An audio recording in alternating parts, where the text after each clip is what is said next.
올해 5월 20일부터 요양기관 본인 확인 강화 제도가 시작됩니다. 앞으로 병원 가실 때 무조건 이것을 챙겨 가셔야 합니다. 아직 홍보가 많이 되지 않아서 당분간 혼선이 지속될 것으로 보입니다. 시니어 정보의 모든 것 걱정 마음바 첫째 아들입니다. 긴급 속보입니다. 앞으로 병원 가실 때 무조건 이것을 챙겨 가셔야 합니다. 평소처럼 그냥 병원에 가시면 진료를 받지 못하시고 헛걸음 하실 수 있는데요. 아직 홍보가 많이 되지 않아서 당분간 혼선이 지속될 것으로 보입니다. 그래서 미리 대비하실 수 있도록 병원 가기 전 반드시 준비하셔야 할 몇 가지를 지금부터 소개해 드릴 테니까요. 영상 끝까지 확인하셔서 병원에서 불편함 겪지 않으셨으면 좋겠습니다. 그럼 지금 구독, 좋아요 한 번씩 눌러주시고요. 오늘의 걱정 마음바 출발합니다.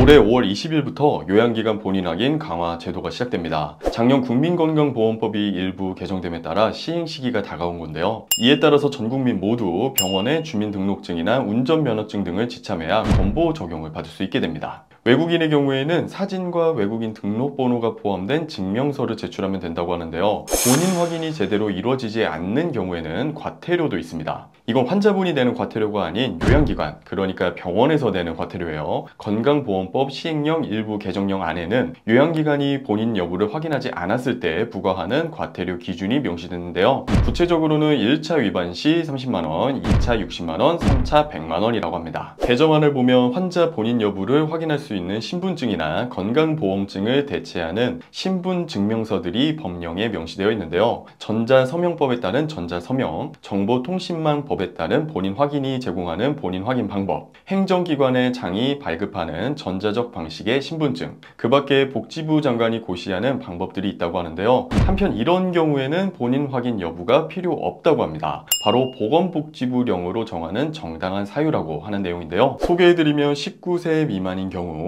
본인 여부 및 그 자격을 확인한 요양기관에서 본인 여부 및 그 자격을 확인한 날로부터 6개월 이내에 해당 가입자 및 피부양자에게 요양급여를 실시하는 경우, 처방전에 따라 약국 또는 한국휘기 필수의약품센터에서 약제를 지급하는 경우, 다른 요양기관으로부터 요양급여를 의뢰받거나 회송받는 경우, 응급환자에게 요양급여를 실시하는 경우, 그 밖의 가입자 또는 피부양자의 거동이 현저히 불편해 지체되면 생명 또는 신체에 위해가 발생할 우려가 있는 등 정말 불가피한 경우에는 본인 확인 절차가 면제되지만 웬만한 경우에는 무조건 신분증을 지참하셔야 한다는 점 꼭 확인해 주세요. 그런데 신분증을 항상 들고 다니지 않는 분들도 있단 말이죠. 예를 들면 우리가 운전할 때 운전면허증을 항상 들고 다녀야 하는 건 맞지만 가끔 사람인지라 빼놓고 다니는 경우들이 있잖아요. 마찬가지로 혹시 신분증을 챙기지 못했을 때를 대비해서 스마트폰에 모바일 건강보험증을 오늘 소개해드리는 방법으로 설치해 보시기 바랍니다. 먼저 구글 플레이스토어나 앱스토어에 모바일 건강보험증을 검색해 주세요. 다운로드 받으시고 앱을 여시면 이렇게 개인인지 요양기관인지 묻는 화면이 뜹니다. 개인 선택해 주시고요. 언어는 당연히 한국어 선택해야겠죠. 여러가지 앱에 대한 설명이 나오는데요. 다음 눌러주시겠습니다.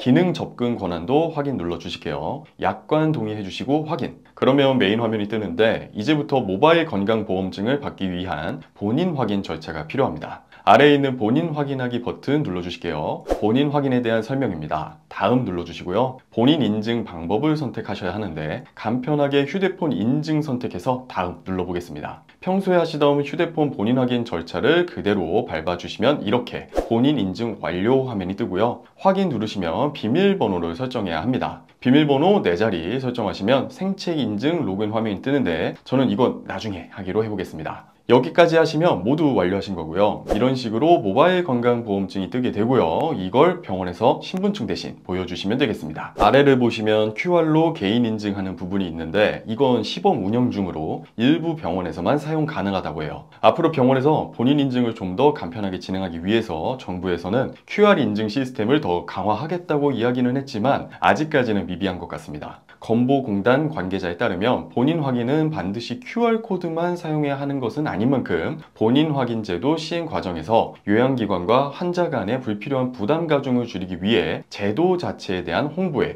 더 전념할 계획이라고 밝혔는데요. 이에 반해 병원 등의 요양기관에서는 행정 업무 부담과 민원 폭증 등을 걱정하고 있는 상황입니다. 사실 이 제도가 생긴 본래 목적은 의료기관에서 건강보험을 적용할 때 주민등록번호나 외국인 등록번호를 통해서 건강보험 자격을 도용하고 부정하게 요양급여를 수급하는 경우들이 많아져서 이를 방지하기 위함인데요. 우리 엄빠님들의 생각은 어떠신가요? 가뜩이나 불편해서 간 병원에서 신경 쓸 게 더 많아졌다라는 의견도 있으실 거고, 건강보험 제도의 급여 비용 낭비를 방지할 수 있을 뿐만 아니라 보험증 대여나 도용을 통한 약물의 오남용을 예방할 수 있다는 긍정적 의견도 있으실 텐데요. 엄빠님들의 의견을 댓글로 남겨주시면 소중한 여론 형성이 될 수 있을 것 같습니다. 아직 시행 초기이기 때문에 많은 혼선과 프로세스들의 변화는 충분히 있을 것 같습니다. 그래서 변경되거나 추가되는 부분이 있다면 쭉 저희 걱정마 엄빠 채널에서 후속 영상으로 전달해 드리도록 하겠습니다. 그러니까요, 마지막으로 구독, 좋아요, 알림 설정 잊지 말고 한 번씩 눌러주시고요. 다음 영상에서 찾아뵙도록 하겠습니다. 감사합니다.